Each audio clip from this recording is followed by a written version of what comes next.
Good afternoon, everybody, and welcome back to another edition of the B&H Virtual Event Space.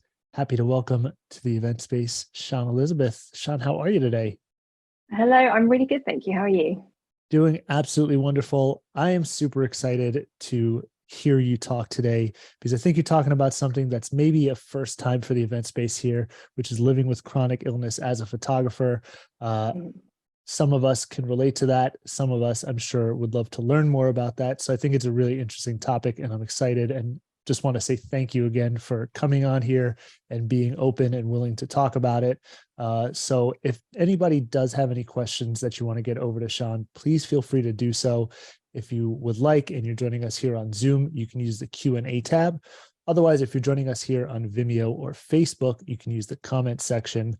But I'll just say thanks again for being here and hand over the mic to you so you can take it away. Brilliant, thank you very much. Well, thank you for having me, first of all. And I'm just going to start my screen. So hopefully this will all work smoothly. So let's just go here and share. And fingers crossed, you guys will be able to see. Let's go. Okay. Perfect. Is that all good? Can you guys see? Brilliant. So hello, this talk today is basically all about living with chronic illness as a photographer. But there is something in here for everybody. So whether you have a loved one or a friend who may live with a chronic illness, or perhaps you're going through something yourself, especially since long COVID has kind of come along, then there'll be something in here to learn and to kind of take away. So please stick around. And if you have any questions, then we'll be able to do some questions at the end. So hello, as Scott mentioned, my name is Siân Elizabeth, and thank you so much to B&H Event Space for having me here and for having this talk. It's so important to kind of start raising awareness around chronic illness, and it's something that I feel isn't spoken about enough in the industry. So I'm just going to pop my glass on here so I can actually see what I'm reading. So basically, this photograph is probably one of the only nice photographs I have of myself. And probably like a lot of photographers, I absolutely hate being in front of the camera. So this photograph was taken by Mike Cabasi. And if you haven't heard of Mike Cabasi, he photographs TV series like NCIS and he does movie stills. So I feel really honored to be able to use this one. So that's why I've kind of put this on here as a bit of a proud moment. So for anyone who would like to go and have a look at the kind of work that I do, please do go and check out my website.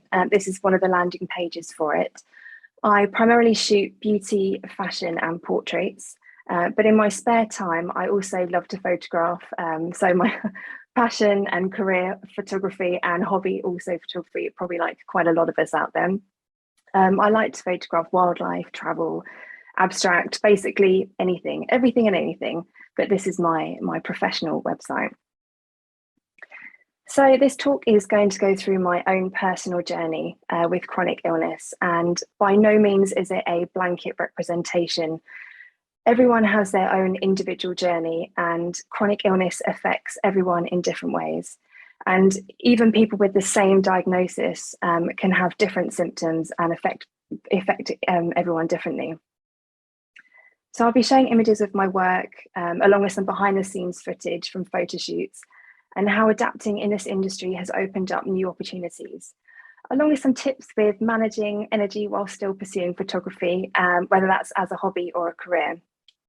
And this image here was from a beauty shoot created around Pantone of the year called Very Perry. And it was published in the Portrait Project magazine. And it's actually one of my favorites from the year. So I thought I'd just pop that in there. So life before chronic illness. So this is me just a little over 3 years ago now. And I was on a photography road trip in America, and I was just attending the Kelby One Photoshop World. And if you've heard of it, or if you haven't heard of it, go and check it out. It's an awful lot of fun. And this is in Vegas. And this was the last big trip that I did before I received my diagnosis. Now, the best thing about photography shows is meeting all of the different people there. Like, you just meet so many people, make so many new friends. And this group of people here, you may recognize some of the faces in here. a lot of them in there mean an awful lot to me. They've helped me throughout my photography career, and obviously met a few new faces in there too. And I really treasure, friendships that you make at these photography events. So at the time of that trip, I had already been suffering with pain for well over 2 years straight. So since around 2017, with no formal diagnosis. But I still had a fair bit of energy despite this. So of course, I kind of just continued to push on through and push past the pain. And that's exactly what I was doing here in a place called White Pockets in Arizona. As you can see, I was actually using my Manfrotto tripod as a walking aid, which I don't recommend because I ruined the feet, I damaged the feet and I've broken it. So I'm actually I'm hunting for a new tripod at the moment, but one not to use as a walking aid. So whilst in America, I was on a mission to put together a fashion shoot in the desert and was recommended this really cool location called Nelson Ghost Town, not far outside of Las Vegas. Now, some of you may know it, some of you may have been there, but the whole place looked like a movie set. There's vintage cars, pianos, rickety old buildings. It's just a photographer's paradise. And yeah, just some more pictures here. And these are just straight out of the iPhone. There's no filters on there. This is just how it looks. And it's awesome. So, and here's me scouting locations where to photograph the model. And bearing in mind, I had never been here before, so I had to think quickly. So it was August, it was midday, and it was 45 degrees in the shade. I only had about 2 hours with the model, who I had never met before, in a place I'd only just set foot in, with the risk of rattlesnakes and jumping cactus, so no pressure. But I really loved this old vintage car, and the juxtaposition between that and the model's really bright yellow dress was just too good not to photograph. So I tried to shoot as fast as I could so that me and the model both stayed really comfortable because we were just getting so hot. But I was definitely suffering in the heat, probably a little bit more so than usual. But this is a final image and I absolutely love it. It's just vibrant and it's a little bit different. And yeah, I was pretty happy with the final images from this shoot. And then this one, the model decided to change into a blue dress. Her mum actually made these dresses, so it was really cool that we got to kind of shoot these on location. And we ventured around to see where we could kind of capture this lovely blue dress. And we found a moment in the shade because it was just too hot, but obviously we didn't have a lot of time, so we just had to keep shooting, keep going, and just see what images we could get. But it was all worth it for this final image, and I love this image. So I love how it all came together in the end, literally at the last minute, and under 2 hours as well. And I can't wait to head back to Vegas and hopefully with a bit more time and preparation to go back to this venue and to shoot some more. So as you can see from that trip, I was a really active individual. Things like time constraints wouldn't faze me. I could carry all of my own equipment, and we know how heavy photography equipment can be. The blazing heat couldn't even stop me doing a fashion shoot in the desert. But this was the last trip that I took before the pandemic hit. And little did I know at that time that this was actually the last trip I was going to take where, for the most part, I was carefree, anxiety-free, able to walk a fair distance without help, except for the Manfrotto tripod, and without all the other symptoms that I now get. And this was the last trip for the most part I was actually healthy.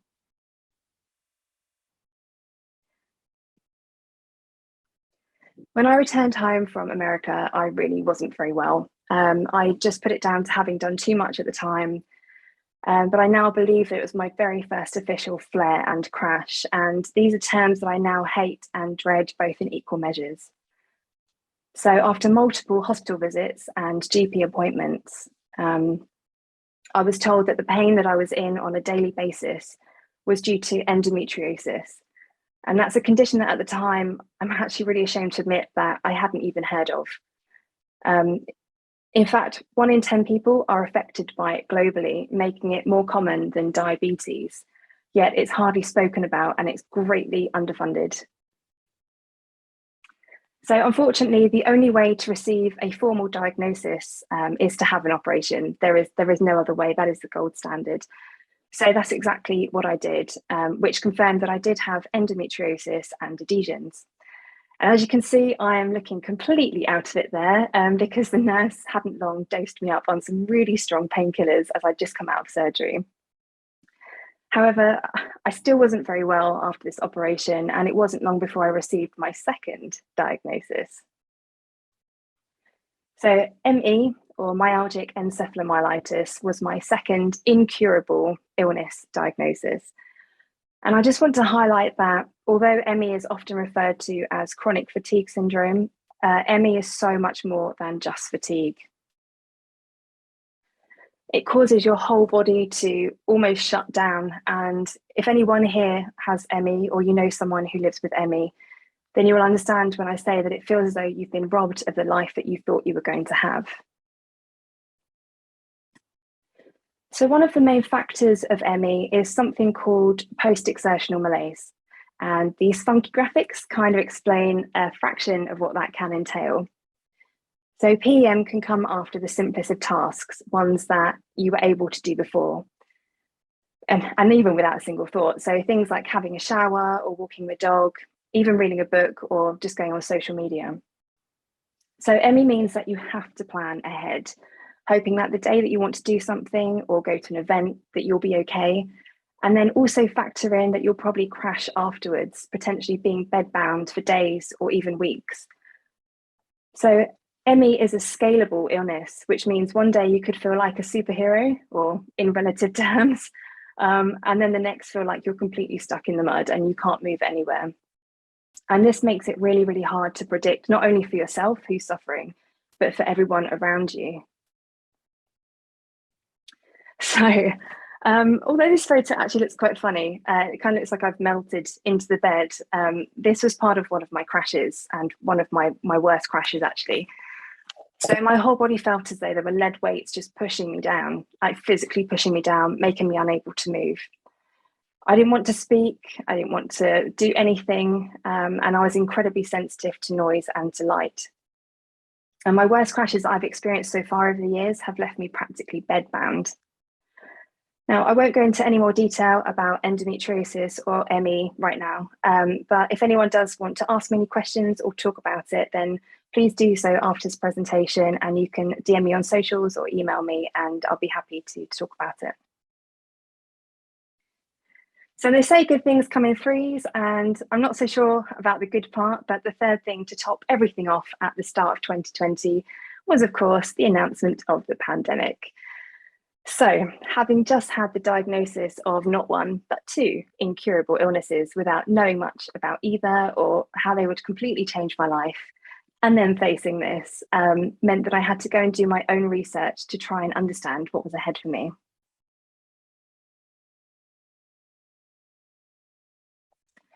So living with chronic illness is kind of like asking a magic 8 ball if you'll ever be how you used to be, and getting the response, outlook not so good, or don't count on it. After having gone from someone who absolutely loved exercise and being really active to spending most time at home was a huge shock to the system. And as the world started to get back to normal after the pandemic and the restrictions were lifted, it felt like my lockdown hadn't ended. And honestly, it still feels that way some days. So the only choice, and because I'm incredibly stubborn, is to live with it. So anyone in the chat who is living with chronic illness must have been asked this question at some point. Have you tried yoga? The short answer is yes, and the short reply is no. Unfortunately, it didn't cure me, but here's hoping. So in this next section, I want to talk through things that have helped me accept and to adapt. And it all started with changing my mentality toward my illnesses. So photography is incredibly powerful, as we all know. It can hold an audience captive without having to say a single word. It can change moods, create feelings, and speak to us with no language barrier because it's universal. So turning back to photography and using it as a positive tool was the only way forward. It was a way to reconnect. Now, a great way to immerse ourselves in all things photography, but from the comfort of our own home, is by joining online platforms or societies. Because in these, there is a community, and I know that especially during the pandemic, it gave me a sense of belonging. And they also actively have options to enter competitions, chat to others on forums, be able to watch online classes, and even be able to obtain qualifications. It's a great way to stay connected without any pressure. So I'm a member of a few different associations that are pictured here, and this has helped me to stay up to date with the industry, as well as inspire me for future photo shoots. So I regularly write down ideas and then I'll come back to them when I feel ready or when I'm able to. And we're so lucky to have access to an insane amount of free educational videos on YouTube, whether that's through B&H, things like Event Space, which I've loved watching over the years, or just searching photography in the search bar. And then it's a case of choosing what to watch and for how long you want to watch it for, because there are just so many. So the best part about photography is that you can do it anytime, anywhere. You don't need a fancy camera, you can use your phone. And as I started to get back into photography after my surgery, this is exactly where I started. So unfortunately, I have been housebound a lot over the past few years, and I had to go back to basics. I couldn't carry my big Canon camera or any other equipment, so I just took photos on my phone. And this gave me the opportunity to stop, pause, be present in the moment, and just appreciate the small things. And this is just straight out of the camera on my phone of some flowers, and I just love the simplicity of it and the colours. And then on days when I could get into my garden, I'd be resting in the sunshine when we had some, because the UK is notoriously grey. And this little daisy just caught my eye. And now it's not going to win any awards, I know that, but I just like the perspective of it. And in that moment, I was concentrating on that instead of my physical self, like any pain or how I felt. So it was something to kind of just reconnect with nature and take my mind away from things.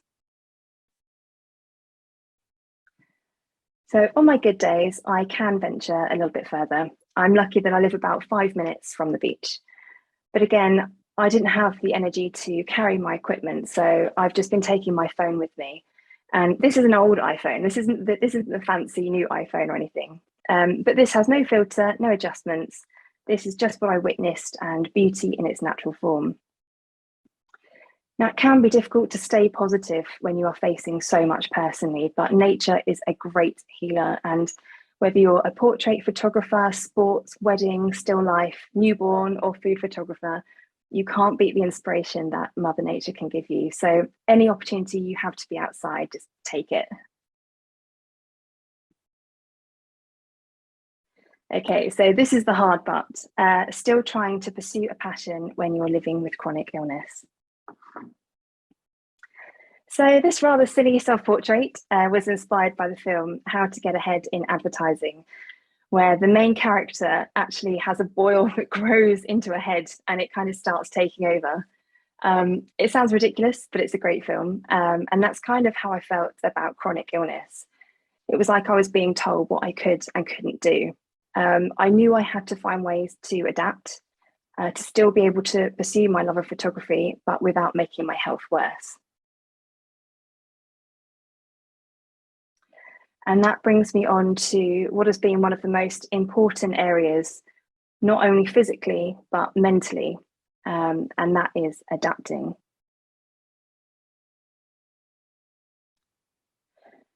So a lot of chronic illnesses, including M.E and endometriosis, are scalable, meaning that in one instance, you may need a mobility aid, like a wheelchair or walking stick, and other times you may be able to stand and walk unaided for periods of time. I was really lucky because I recently attended the British Photography Awards Gala in London as this fashion image was shortlisted. But in order to attend the event, I had to rest at home the week prior, travel to London the day before the event so that I could rest after the journey, because it's quite a long journey into London. And then instead of walking, I had to get taxis everywhere, which becomes quite expensive. And then sit down at every opportunity rather than stand. Wear sunglasses everywhere to help with the light sensitivity, and because London is just overwhelming. And then unfortunately, I did have to leave the event early because I had to avoid pushing past and crashing. And it's a very fine line between like one moment you could be kind of okay, and then it just happens and you have to get back, you have to get home, and you have to rest, because it can mean the difference between a crash of, maybe a couple of days or weeks. So in order to do this event, actually, I even had an IV health drip on the day to just help boost me. So there's a lot of preparation that went into this event just to get there. And I think a lot of people don't see that. And that's kind of why I wanted to share a bit of this in this talk today. So I used to be ashamed to ask for help. And I guess to look at myself as disabled. It's taken me a while to kind of come to terms with actually I do need help, and that help is important to my health to be able to, to make sure that I don't crash. So every opportunity now I take as much help as I can wherever I am. So this is me in a kind of wheelchair, trolley, buggy thing. I don't know what you would call it. It was quite bizarre. It's like there's mobility aids, and obviously I'd wanted the help and everything to get around because it's quite a long walk where I was. And there was a man at the front who thought it was absolutely hilarious that it was kind of really funny to be pushed around together in kind of a wheelchair train thing. So we had a giggle about it. So that was the main thing. And it did help me, and it saved me a lot of energy. So planning ahead. For those of us who have chronic illness or any illness that can stop us being carefree, or that perhaps can make us more anxious about situations, planning, unfortunately, is key. As I mentioned before, I now have to plan extensively to ensure to the best that I can, whatever activity I do, whether that's a simple walk or a photo shoot or going to an event, or even a podcast or webinar such as this, that it doesn't cause me too much pain or cause a huge crash afterwards. So I have some fail-safes that I go through before doing any photo shoot or event to see if I am physically able to do the job and do it without causing me too much pain, and also to still be able to produce the best results. So I hope that some of these tips might be helpful for you. And we've got here time, creating a safe space, location, and rest. Now, rest is super important, and we'll get onto that in a moment. So in planning, I first need to decide how much time do I have to rest before the photo shoot or event, and this will depend on what the shoot will entail. Now, everything is still guesswork, but over the last few years, I have tried to work within my capabilities, so I don't push my boundaries for long periods of time. Also, what time of day has a huge effect on my symptoms. So early morning can be really difficult, as is any time after 8 p.m, because that's actually not far off of my bedtime these days. So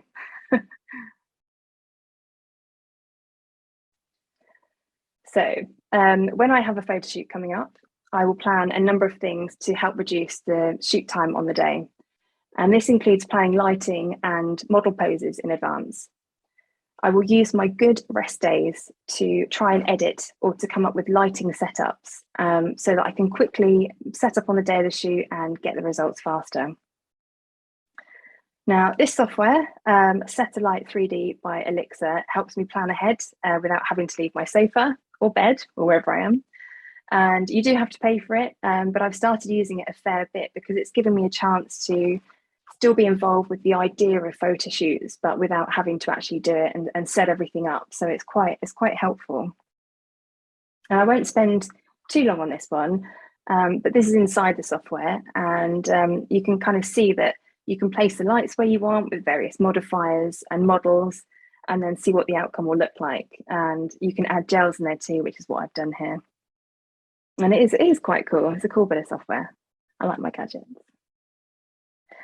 Now, this is a final image created in that software to give me a rough idea about how the final image may look. Now, Of course, it isn't going to be exact. Skin tones, the location where you shoot, you know, what the model looks like. There's so many different factors at play, but it does give you a good starting point for the feel of the photo shoot. So the next stage for me is to try out the lighting on a dummy, or a creepy doll head is what I call it, or Cassandra. Her name's Cassandra. I think you can just about make her out there in the green top. So I often kind of plan this all together the day before. So then the lights are already in place, and the only thing that needs to change is the model. And obviously a real life model is much preferred than just a creepy doll head called Cassandra. And this is the result from that shoot. So for this, I used 2 Profoto B10s either side of the model, each one with a different coloured gel. And then 1 Profoto B10 Plus in front of the model with a gridded reflector to direct the light to the model's face. And the background for this was just a deep red A1 piece of card, so super simple setup. And then here's one more from that shoot. And as you can see, the gels are much more subtle on the model than they are on the computer generated image, mainly because I wasn't shooting in a dark studio. So there's quite a lot of natural light coming in. And that brings me on to my next topic, creating a safe space. So I have learned that this is key. This is really, really important. There must be a place that you can go when things feel too much. And this is your safe space so that you can rest, recharge, feel relaxed. And in most cases, this will be your home. So in order to keep photographing through my illness, I decided that I had to create a safe space at home that can also be a studio space in order to keep doing what I love whilst I'm able to. So this used to be the dining room in our house. It is now the safe space studio. And I used to have an amazing, huge, big studio. I shared it with a few other people and everything was already set up. But honestly, it was just costing too much money and I didn't really need all of the space that it gave me, to be honest. So I downsized, and now this is where the majority of the magic happens, in the comfort of my own home. Now, not only does this make business sense because of all the overhead costs, but it means that I stay calm. I can take breaks where I need to. I can sit on my comfy sofa while the makeup artists and the hairstylists are busy working their magic on the models. It's my space, and therefore I can control certain elements. So all of this helps with my chronic illnesses. It's about adapting to make sure that it gives you the best chance to be able to do what you love.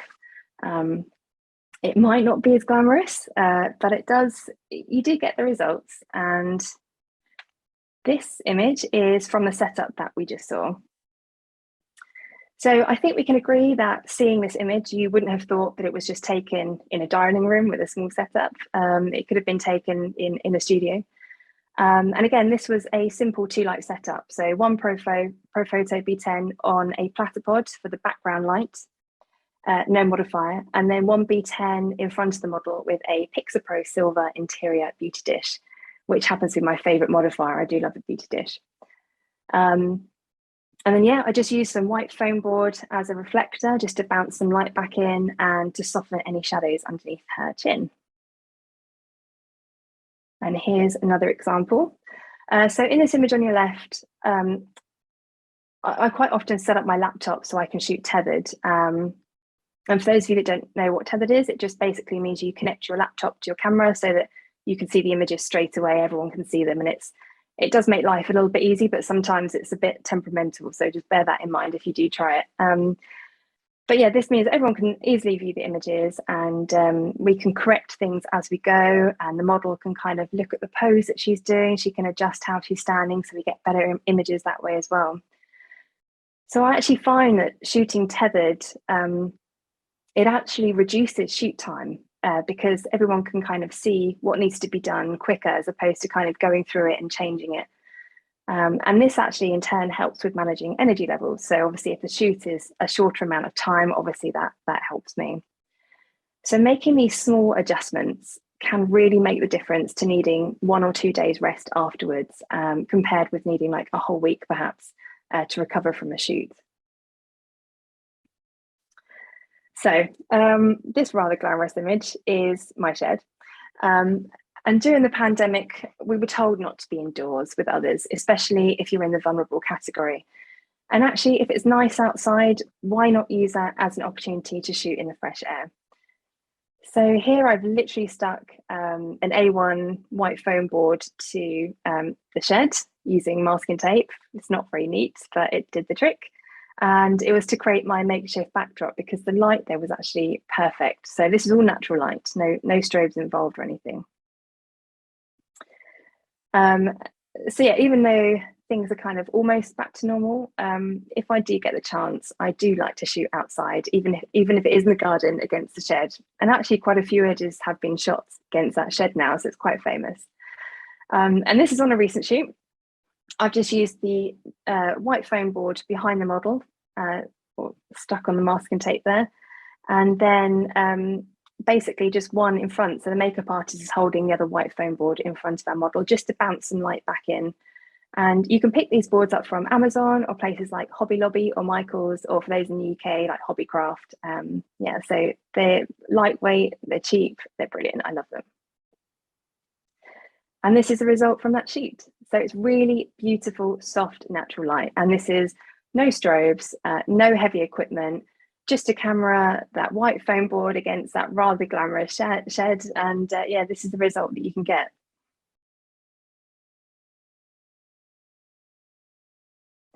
And here's one more example with a bit more of a creative makeup look, but still using that natural light. So you can see that that glow from the sun is just hitting those white foam boards, and it's just illuminating the face of the makeup artist and the model there. And this is a result from that shoot. So not having to use any strobes for this meant that I didn't have to lift anything other than my camera, which also helps with any pain that I get. So it's just these little adjustments on days when you have low energy or a high pain that can make a huge difference.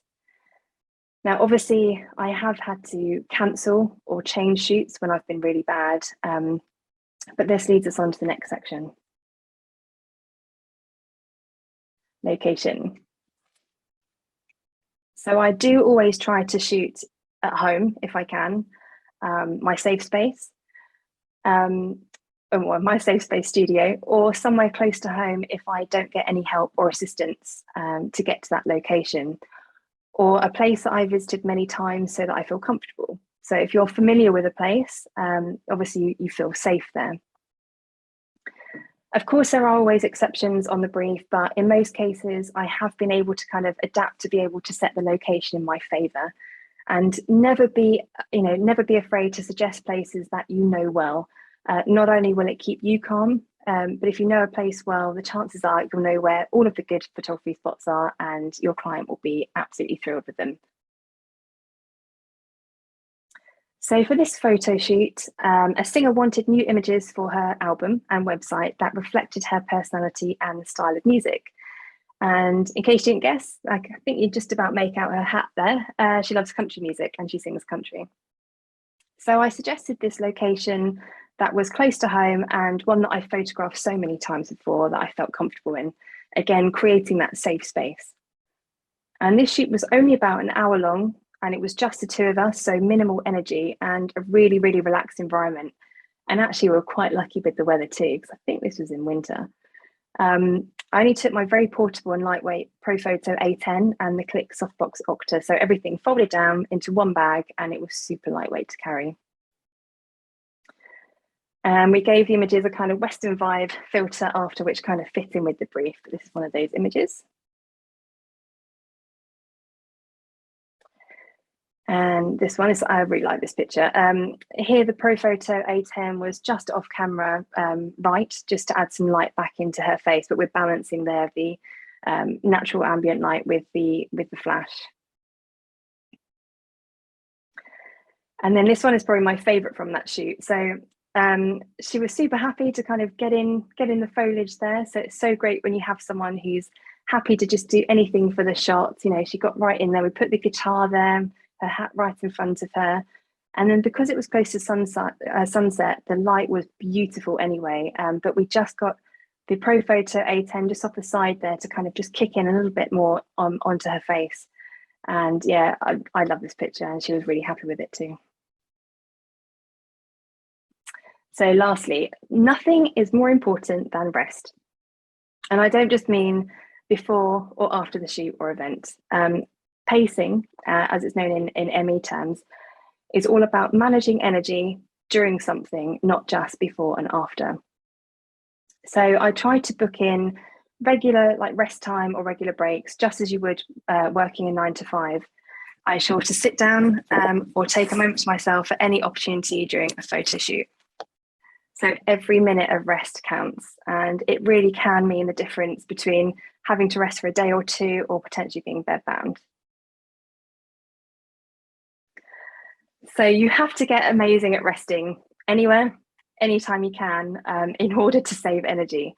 And here's me doing just that. If I have to travel at all, there's a lot of preparation that goes into this. I will wear a face mask, an eye mask, earplugs to block out as much noise and light as I can, as this has a huge impact on me over long durations. I've learned to manage this a lot better, and although I may look ridiculous in that photo on the right, it means that I use less energy. And also for things like this tonight, for this webinar, I've literally just used, I've got some light sensitivity today, so for my lighting on me today, I'm literally just using some fairy lights, some Christmas fairy lights to light this up. So I hope you guys can see all right and everything. Okay, branching out. So very unexpectedly, since being unwell, I have had new opportunities that I never thought I'd have. And this is all part of the section of branching out in the industry.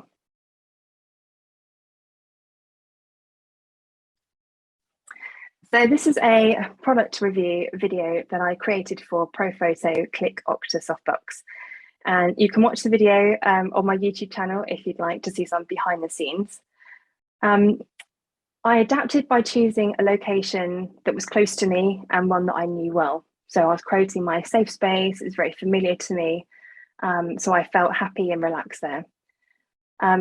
I also had to modify my kit as well because I obviously couldn't carry an awful lot. So again, making it extra portable, I had that the Profoto A10, really lightweight, or a speed light, and the foldable softbox as well. So we can still get that really amazing studio quality light, but without all of the equipment that comes with it. The other thing I had to make sure of is adjusting the amount of hours that I was on location for, because it was also pretty cold. This was it wasn't a warm day at all. I'm surprised we had any sun at all. And the cold really does take it out of me, as does the extreme heat. So I had to make sure that we could try and get everything we could in just a couple of hours.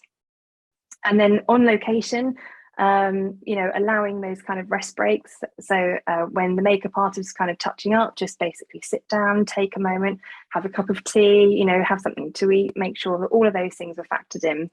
And then afterwards, to actually create the video, I had to give myself a lot longer to edit it than my healthy self would have done, because obviously I had to allow for the rest time in between, because editing on a computer also takes it out. But I completed it in the end. So, and it's all about trying something new. Give it a go, and you never know where it will lead. And those of us with chronic illness, we won't be able to compete with others who can put content up each week. And although this can be disheartening, we have to remember that it's unfair to kind of battle and push ourselves to kind of, compete with that. You have to be kind to yourself, and your health comes first. And this is one of the final images from that shoot. I love this picture. And we just use one Profoto A10 light here, which is like a small speed light, and the foldable softbox. And this kit was so lightweight to carry, and it made the whole shoot possible. Getting published. So most of us photographers, we have images sat on our hard drives, hundreds, if not thousands, on multiple hard drives. So why not send them off to get published? Write to magazines to ask if they're looking for anything in particular, or better yet, send them an example of your work. And also send them a short description. Now, don't send too many photographs or files that are too large. A contact sheet of images is normally preferred, or your email may not get opened. So I've learned that one the hard way. So just send some off, say what you can do, send some examples to relevant magazines, and just see what happens, because the worst they can say is no. And just don't be scared to send it off. This image was basically for a front cover, and I wasn't sure whether I was going to get it or not, and it kind of surprised me one day, and I thought, oh, brilliant, you know, I didn't know whether I should send that off and everything. So it just goes to show that if you don't try, you don't get. So just be confident, take your work out there and just see what happens. And also, if you're able to write, pitch ideas to editors about features or columns. Yeah, say again, you don't know what you're going to get back, so it's worth just writing to all different editors, different magazines, and seeing what they say. So personal projects. Now this is a great way to find new opportunities and to test skills and to work on something at your own pace. So I went on to Facebook, and I don't know if most people still use Facebook for this, to see what people in my area were doing in terms of activities and things that could be linked to improving both physical and mental health. And this was both areas that I was struggling with. And I found that cold water swimming was actually really popular. And because of a lot of the leisure centres were closed during COVID, people were doing home workouts, but those that really enjoyed swimming had to go sea swimming. So I took the plunge, excuse the pun. So this was the initial message that I put out. I don't know if you can see it there, to see if anyone was interested. And it started out as more of a mental health project, mainly because I was still very much in denial and coming to terms with my own diagnosis. And in hindsight, it was the worst time of the year to start. This was end of January, but this was my only connection to the outside world and a project that I could manage. And you can see here that I'm wearing my huge dry robe to keep warm and have my Pro Photo light set up, which was super quick to set up and to pack down. So most of the people I met for this project said that not only did it help with their mental health, but it helped with their physical ailments too. And for this project, I contacted swimmers as and when I was having a good day. And by that, I mean actually physically able to leave the house and physically able to drive and physically able to photograph. And I would go and take their portraits. Now, sometimes it was just one person, others it was a group, and obviously all remaining socially distanced, of course. But this was my setup. So I had to recreate the exact lighting each time, which was actually really tough. For starters, I didn't have an assistant because of lockdown restrictions. So I had to make sure that I secured the light stands properly, as it was windy. And you can kind of, I forgot my sandbag several times, and I literally had to use stones and people's bags and everything. It was just chaos.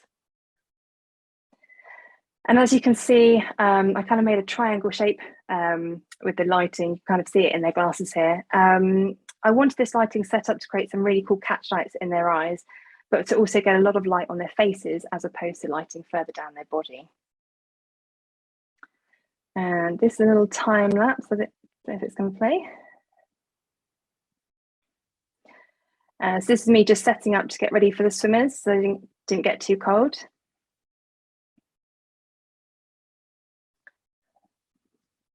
And you can see the process of setting up and me trying to see whether the lights were in the right place.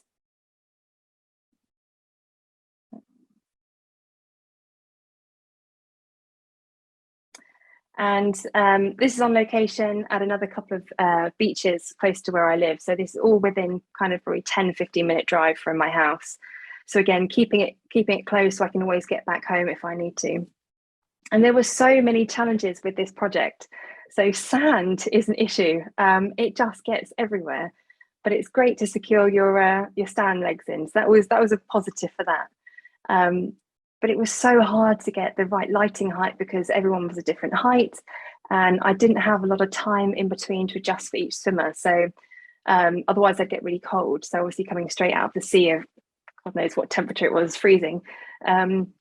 So it was all about speed and everything to try and get those pictures in. So I did the best I could with that.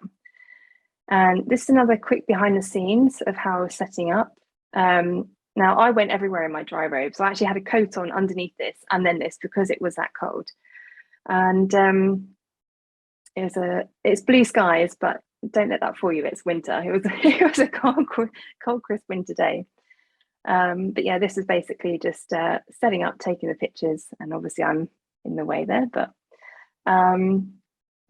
so yeah, most of my work is normally in a studio setting or say my safe space at home. So I've worked on location before, but with things like fashion. So and that's normally with agency models or people who are used to being in front of the camera. So when I started this project, obviously the lighting was the first issue that I had to try and keep it the same for everyone. But the second thing is that people weren't used to being in front of the camera, and I had probably less than a minute to try and get a shot of people from, coming out of the water. So as a photographer, you have to try and ease someone into that. And especially if you're not feeling great either, you have to really fake it and use that energy to kind of make them feel more comfortable. And so I really love this picture. She's a very smiley lady. But yeah, I literally had less than probably a minute to be able to capture that facial expression after they had just been swimming. And it was kind of about getting that raw emotion after just having been exposed to those cold temperatures. And I also had the pleasure of photographing the oldest cold water swimmer on the island where I live too. I won't reveal her age, but she was brilliant. And although she was a little bit shy at first, she kept coming back every time I kind of went to go and set up. She's like, "Oh, do you want another picture?" So I've got a few, but this one's my favorite. So I learned so much by doing this personal project, and I learned that trying to keep the same lighting on location when it's different beach locations for people that are different heights is way more challenging than I gave it credit for. And then having to shoot at different times of day due to tide times meant that any sun and shadows weren't consistent due to the angle of where the sun was. And then, of course, taking into consideration the weather too, so very windy. And I didn't have an assistant, and obviously being unwell too. So there's quite a lot of factors kind of working against you. But this is my favorite image. And although it's of someone I had practically just met, it represents everything that I'm feeling. And I'm connected to this image in more ways than I ever could have imagined.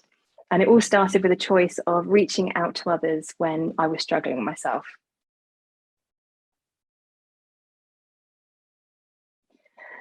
So being home and having bad days, and there's quite a few, can actually mean the opportunity of going back through old hard drives to see what images you can use for stock agencies. So obviously we went through potentially getting published. That's one avenue. Now, stock images is a completely different area, which can be quite lucrative. Now, I'm sure obviously most of us have tons of images sat on our hard drives, hidden away from the light of day, but these images can make you money. So if you photograph people, you have to make sure that you get a model release form and upload that with your submission to the stock agency. And that is really, really important. But I believe Adobe, you can do a digital one. So you can actually get the photograph, or do it digitally online, send it to the email of the model, and it gets all done electronically that way. So you don't have to worry about getting papers signed and everything.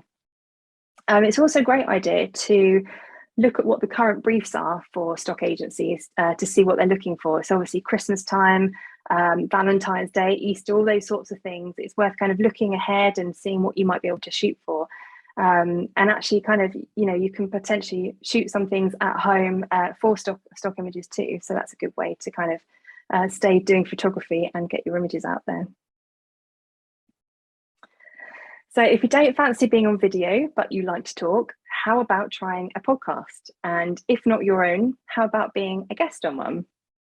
So earlier this year, I was asked to join in on a photography podcast with 9 other hosts from around the world. And each week, a couple of us would chat about anything and everything to do with photography. Now, I had no idea if I'd be any good at the time, but I jumped at the chance because it was a new experience and something that I could do from home. And this is something I never thought I would get involved with, but it's actually opened up a few other doors too. And this is actually just a quick screenshot from one of the podcast episodes. And this is me and one of the other hosts, Kathy, obviously having a little bit too much fun there. But the reason I said yes to doing the podcast was because I felt as though I had lost my connection to the outside world, and to the photography community.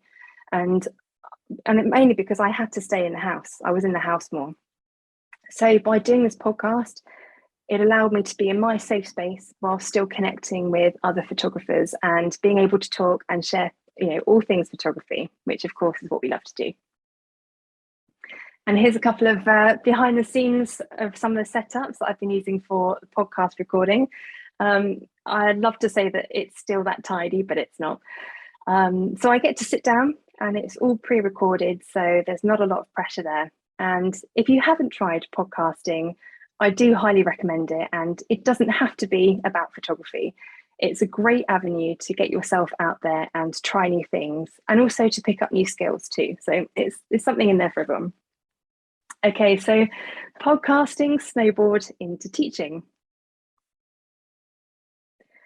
So another thing I didn't expect this year was to be teaching photography on various platforms. And I was so excited to be chosen as an instructor for online learning platform, Kelby One Photoshop World. Now, you may recognise a few faces in here because I think a fair few of them have been on B&H Event Space too. So the fact that Photoshop World was online this year, it meant that I could be in my safe space and kind of be online and teach and answer questions that, from the comfort of my own home. It was a great experience, but I do hope that I'll be able to teach again at Photoshop World, but fingers crossed in person next time. And my class for that was all about getting started in beauty photography. And it's still up on there if you want to go and have a look. And here's behind the scenes of my setup for that class. Now, I had to cover the window, which is on the right out of the view here, with black bin bags to get rid of any natural light, because it was actually summer at that point. And as I was recording, it would have got darker and affected the light and everything. So there's a lot of learning there. There's a lot of learning process to go through and new skills picking up. So again, not amazingly glamorous, other than maybe that pink cushion. And then finally, in-person talks at shows. So this year I was able to speak at the photography show at the NEC Birmingham. Again, all about living with chronic illness as a photographer. I had such a wonderful response from people that were there, and I'm so grateful to everyone who made the journey physically to be there to listen to my talk. I saw some old friends who I hadn't seen for years and made new friends, some of them in this picture who I'm really thankful for. Now, I was there for the whole 4 days because I had to, again, get there and rest and manage my energy. And I took regular breaks, naps, early nights, and I kept my earplugs handy for the noise sensitivity and my sunglasses just in case I felt overwhelmed. Now, this was the first big event that I had been to since my diagnosis, and I was so nervous, so nervous about it. But I managed my energy really well. And although I did have to miss out on quite a few social events, which I wasn't too happy about, I was just so thankful that I was even able to be there. So that was a big moment for me this year. Which leads me on to some really exciting news. I will be speaking at WPPI in March. I've already planned my rest and recovery either side of my talk at WPPI, and I'll be taking my mobility aid with me to help me through. And this will be my biggest test to date, but I love Vegas and I can't wait to see all of my American friends and to meet lots of new photographers too. So my talk is on the Tuesday and is called All You Need Is Light, and we'll cover everything you need to get started in transitioning from natural light to strobes and flash. And if anyone is going, just send me a message on my contact page on my website, and I can send you across a promo code, and it gets you, I think, $40 off a conference pass. Recap. Okay, so I just want to say thank you to everyone for joining this webinar today. or to those who are listening on demand. I'm just going to recap through all of the points that may help and inspire moving forward, and then we'll be finishing up after with any questions that you may have. So branching out.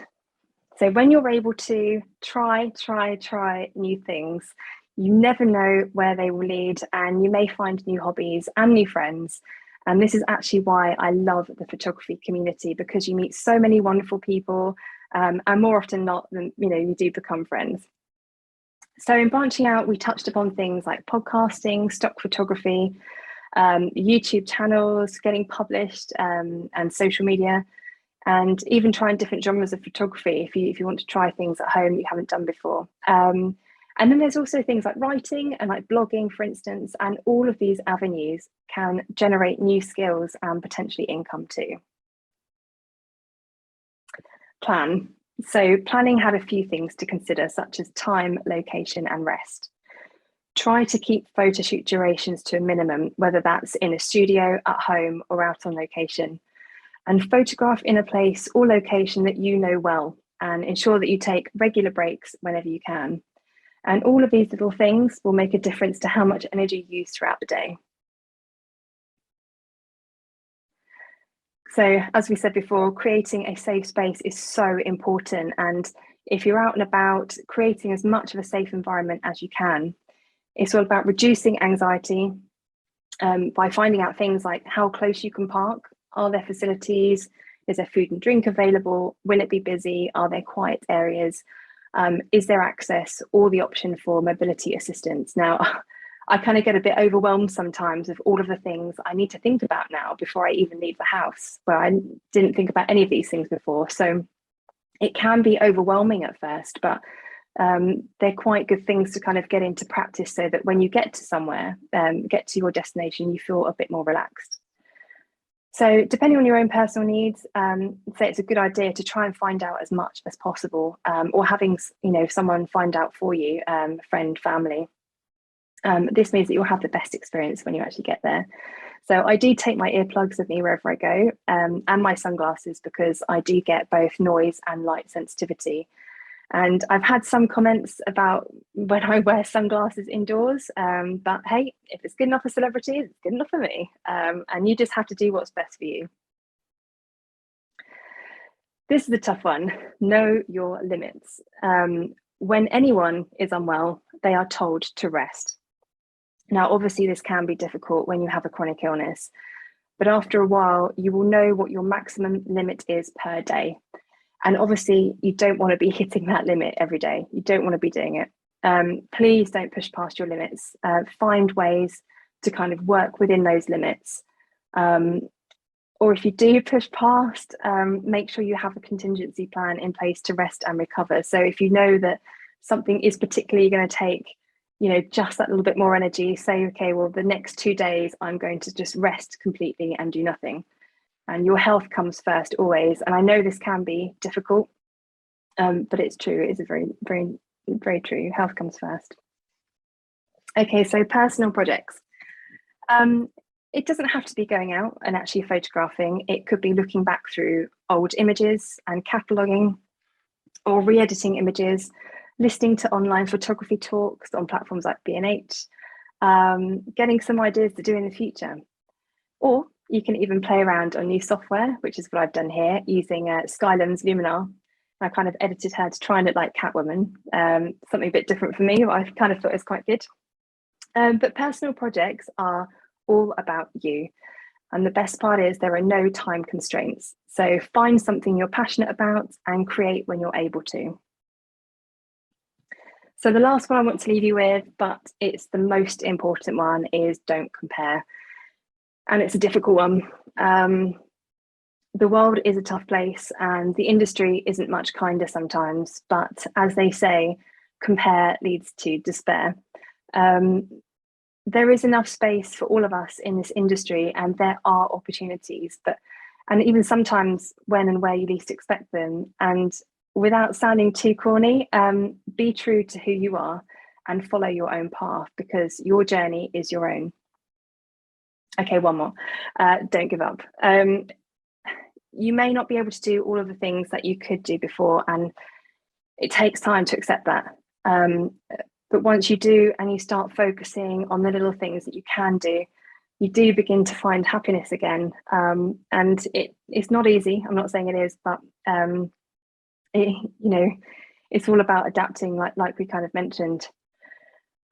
This image of me almost 4 years ago reminds me that the journey I have been on wasn't the one that I planned, but it has brought me to where I am now, on this very, very different road. Some days are harder than others, but I have to remain grateful for what I'm still able to do, and remember to be kind to myself. And for those of you who are living with a chronic illness or condition, I hope that you remember to be kind to yourself too, and don't give up, and reach out if you need support, because you're not alone in this. And that brings us to questions. So, hello, Scott, are you still there? I'm still here. I am still here. Yes. Okay. So How are you? first, I'm great. I'm great. First, I want to thank you. I mean, that's amazing. That's excellent. Like I said in the beginning, I mean, thank you for coming on and sharing with us. I've been kind of checking out on the background, seeing what people are talking about and stuff, and the response has been amazing. So everybody who tuned in, thank you very much to them also. Tons of comments just thanking you for sharing and for coming in and being open and talking about it, creating a dialogue, which I think is super important. And, we've talked about this in the past. We've talked about the event space being sort of a beacon for education, but it extends past just how to take better photographs, how to be a better videographer, or any of the, categories that we work on, but diving into things like this, like chronic illness, things that are issues for people every day, that when you look at a photograph, you don't see, you don't get that. No. You don't know that, if I just passed you in the street, walking by, nobody knows that Siân Elizabeth may be walking around with a chronic illness, or Scott Jolson is, dealing with whatever craziness he may have, but but I think it's great and so important. And so, just really genuinely want to thank you for doing that, because it really is important. And I'm glad that we can provide a space for people to come and listen and learn on a greater scale, besides just the scale that we already have. One thing I did want to talk about, and I did want to ask you, because I don't think we touched on it a whole bit, is something that you've kind of alluded to, and you sort of hit on it towards the end about, not giving up. But, being diagnosed with not just, like you said, not just one illness, but two at the same time, is obviously coming from a lifestyle that you were living where you were healthy and exercising regularly. I'm sure that comes as a shock, as it would for anybody. And obviously, like you said, there are good days, there are bad days, but what have you found to really help you in dealing with that, in realizing, this is another road, it's another day on the road, let's continue to go, and let's continue to cross that bridge and keep going, because I'm sure at times it is difficult to deal with. Yeah, no, it's so difficult. I mean, honestly, I think that the bad days, I know that the bad days are temporary, and I have to kind of hold on to that. Some of my worst crashes have been, kind of over a week, where I've been bedbound, and it's hard mentally. So I know it's hard physically, but that is hard mentally to get your head around, to think that your body is giving up on you, it's not working, and why isn't it working? And there's not a lot of answers. So I think the stubborn part in me, I want to know answers, and I want to know why my body's like this, and in some ways that's helped me. And actually, when I started the personal project, like obviously my mental health was struggling with all of this, and I reached out to say the cold water swimmers because I heard that it might be good for mental health. And when I met these people and heard what they were going through, I guess it sounds a bit bad when you say it out loud, but it was almost quite comforting to know that I'm not the only person going through things, but we just don't talk about it enough. And I think actually doing that project and then reaching out to people when I was really struggling gave me that little bit of hope in a way that, you know, actually more people are going through things than we realize, but we just need to talk about it more, and having that connection and keeping that connection is really important. And the reason I went through all of that was because of photography. So I think photography, in a way, obviously I couldn't do it to the extent that I could before, but I found ways to adapt and to make sure I can still try and do things while I can. So it's kind of almost given me back a lifeline that I perhaps lost at the beginning when I got my diagnosis. Great. So I do want to say Michael commented here in Zoom and said thank you very much for sharing. Really appreciative of it, and brought up a point that it's going to rewatch this again. So I did want to let everybody know that if you are interested in rewatching this, please feel free to. Obviously, that's what we're here for. And obviously you can watch any of our events. So this one, along with any of them, they're all posted. If you go to vimeo.com/BH Event Space, you can watch them there, or you can go to our Facebook page, BH Event Space. So a little bit of shameless plugging, but for those who do want to rewatch it and do want to dive into it, or have watched something in the past that maybe you've missed something, you always can rewatch any of our content. It's there. That's what we're here to do. But I don't want to take any more of your time. I'm sure that this was already very, very long for you, and I do really appreciate it. And so I want to give you some time to sort of decompress and relax, get some of that rest. I'm gonna join you. I think I'm gonna kick my feet up for a couple of minutes before our next event. Yeah, absolutely. and get ready for it. But thank you so much again. We really appreciate it. Thank you to everybody who tuned in. I know there was a ton of people who just had tons of positive feedback, and we're thanking you on all of our channels. So we really do owe a sense of gratitude for you coming on here and speaking about something that we don't get to talk about all the time. So yeah, well, thank you once again for having me on. And as I mentioned before, if anyone does want to reach out and speak to me about any of the conditions or chronic illness just as a whole, definitely send me an email, and I'll respond as soon as I can. Excellent. Well, that's all the time we have for now. This has been another edition of the B&H Virtual Event Space. We'll catch you next time.